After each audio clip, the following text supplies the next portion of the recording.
Hello dear students, इस video के माध्यम से हम आज टेंस टॉपिक पढ़ने वाले हैं। टेंस टॉपिक ग्रामर का बेसिक होता है। टेंस के माध्यम से हम इंग्लिश को हिंदी और हिंदी को इंग्लिश में परिवर्तित कर सकते हैं। तो आइए हम जानते हैं सबसे पहले टेंस किसे कहते हैं। टेंस के द्वारा किसी काल अथवा समय का बोध किया जाता है, टेंस कहलाता है। टेंस के द्वारा हमें पता चलता है कि कौन सा समय चल रहा है। टेंस 3 प्रकार के होते हैं। प्रेजेंट टेंस, जिसको हम हिंदी में वर्तमान काल कहते हैं। दूसरे भाग की बात करें तो पास्ट टेंस, जिसे हम हिंदी में भूतकाल कहते हैं।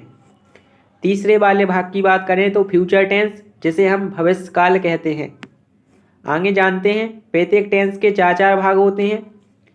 Indefinite tense, continuous tense, perfect tense, perfect continuous tense. यदि हम प्रेजेंट की बात करें तो प्रेजेंट के भी 4 भाग होंगे। प्रेजेंट इंडेफिनिट टेंस, सबसे पहले हम पढ़ते हैं प्रेजेंट इंडेफिनिट टेंस किसे कहते हैं। तो इसमें हम जानेंगे पहले पहचान, फिर कौन सी हेल्पिंग वर्ब या कौन सी वर्ब का उपयोग किया जाता है। तो प्रेजेंट इंडेफिनिट टेंस की पहचान होती है ता है, ती है, ते है, ता हूँ।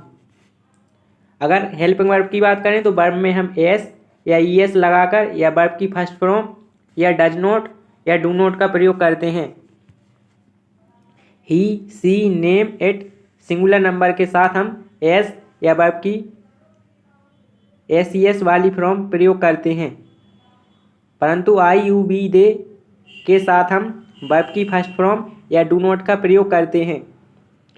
नेक्स्ट आगे बात करें तो प्रेजेंट कंटिन्यूअस टेंस, पहचान की बात करें तो रहा है, रही है, रहे हैं, रहा हूँ। अगर हेल्पिंग वर्ब की बात करें तो इज, एम, आर, वर्ब में आई एन जी लगाते हैं। Is, he, she, name, it और सिंगुलर नंबर के साथ लगाते हैं, जबकि एम आई के साथ लगाते हैं। आर, आई को छोड़कर यू, बी, दे के साथ लगाते हैं। नेक्स्ट आगे बात करें तो present perfect tense, present perfect tense की पहचान चुका है, चुकी है, चुके हैं, या है, ई है, ए है। हेल्पिंग वर्ब की बात करें तो हैज, हैव और वर्ब की थर्ड फॉर्म प्रयोग करते हैं। आगे हम वाक्य प्रयोग भी देखेंगे, किस प्रकार हम वाक्य बनाएं। सबसे पहले हम कंसेप्ट को समझते हैं। अगले टेंस की बात करें तो प्रेजेंट परफेक्ट कंटिन्यूअस टेंस, पहचान की बात करें तो रहा है, रही है, रहे हैं प्लस समय दिया जाता है।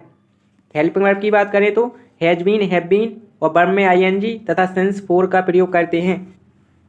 नेक्स्ट आगे अब हम पढ़ेंगे पास्ट अर्थात भूतकाल वाक्य, जिसमें हमारा पहला टेंस होगा past indefinite tense.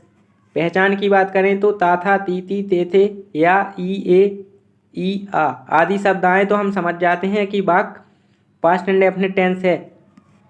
Helping verb की बात करें तो वर्ब की सेकंड फॉर्म लगाते हैं, डिड नॉट लगाते हैं, डिड नॉट के साथ वर्ब की फर्स्ट फॉर्म का प्रयोग करते हैं। आगे टेंस की बात करें तो पास्ट कंटिन्यूअस टेंस, पहचान की बात करें तो रहा था, रही थी, रहे थे आदि शब्द आए तो हम लोग पहचान जाएंगे वाक्य पास्ट इंडेफिनिट टेंस, वाक्य पास्ट कंटिन्यूअस टेंस है। हेल्पिंग वर्ब की बात करें तो वाज, वर और वर्ब में आई एन जी का प्रयोग करते हैं। नेक्स्ट अगले टेंस की बात करें तो पास्ट परफेक्ट टेंस, पहचान की बात करें तो चुका था, चुकी थी, चुके थे, या था, ई थी, ये थे। हेल्पिंग वर्ब की बात करें तो हैड प्लस वर्ब की थर्ड फॉर्म का प्रयोग करते हैं। नेक्स्ट आगे बात करें तो पास्ट परफेक्ट कंटिन्यूअस टेंस, पहचान रहा था, रही थी, रहे थे प्लस समय दिया जाता है। हेल्पिंग वर्ब की बात करें तो हैड बीन, वर्ब में आई एन जी तथा सिंस फोर लगाते हैं। नेक्स्ट अगले टेंस है future tense, future indefinite tense की पहचान गा, गी, गे। हेल्पिंग वर्ब की बात करें तो विल या सेल, वर्ब की फर्स्ट फॉर्म प्रयोग करते हैं। नेक्स्ट है फ्यूचर कंटिन्यूअस टेंस, पहचान की बात करें तो रहा होगा, रही होगी, रहे होंगे। हेल्पिंग वर्ब की बात करें तो विल बी, सेल बी और वर्ब में आई एन जी का प्रयोग करते हैं। नेक्स्ट अगला टेंस है फ्यूचर परफेक्ट टेंस, पहचान की बात करें तो चुका होगा, चुकी होगी, चुके होंगे, चुकेगा, चुकेगी, चुकेंगे आदि शब्द आए तो हम पहचान जाएंगे वाक्य फ्यूचर परफेक्ट टेंस है।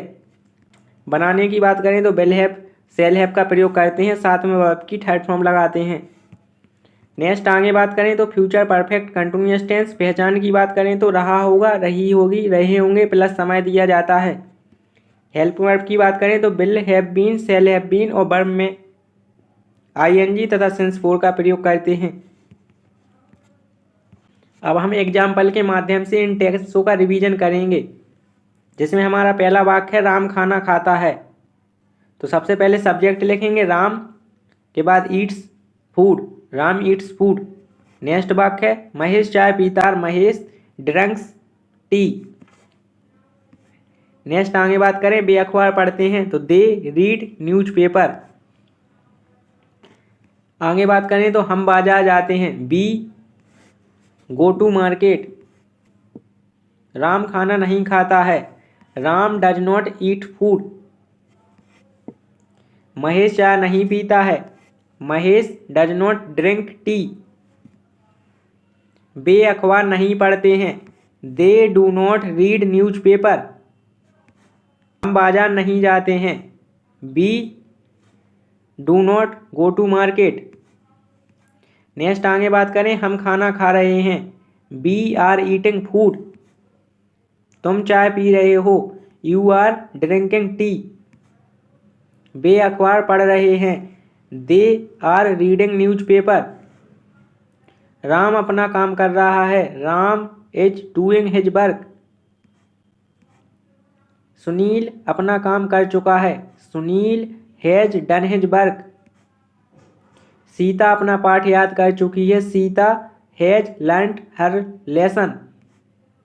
मैं चाय पी चुका हूँ, आई हैव ड्रंक टी।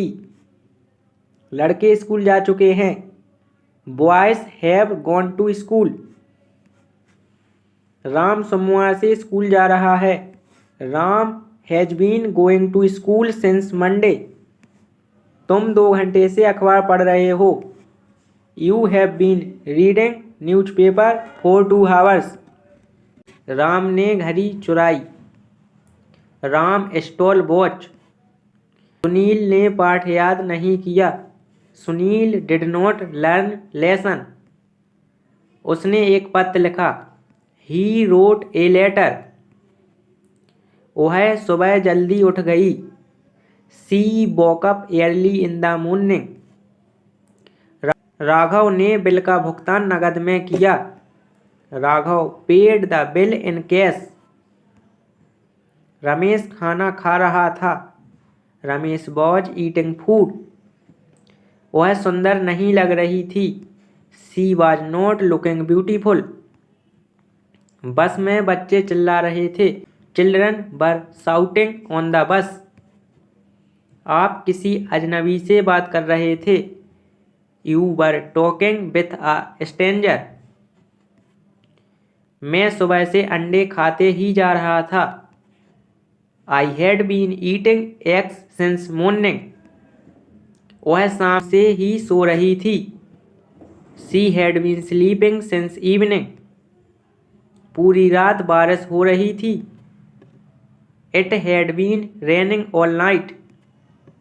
वे 2 साल से घर ही बना रहे थे, he had been building a house for 2 years। वह कल बाजार जाएगा, he will go to market tomorrow. वह शाम तक अपना होमवर्क पूरा करेगी, she will complete her homework by evening. Next वाक्य वे शादी में शामिल होंगे, they will attend the wedding. वह सारी आइसक्रीम खा चुकी होगी, she will have eaten all the ice cream. Ganesh picnic पर गया होगा, Ganesh will have gone to the picnic. Ankush ने हमें अपनी पार्टी में बुलाया होगा, Ankush will have invited us to his party. वह आधे घंटे से फर्श पर नाच रही होगी, she will have been dancing on the floor for half an our.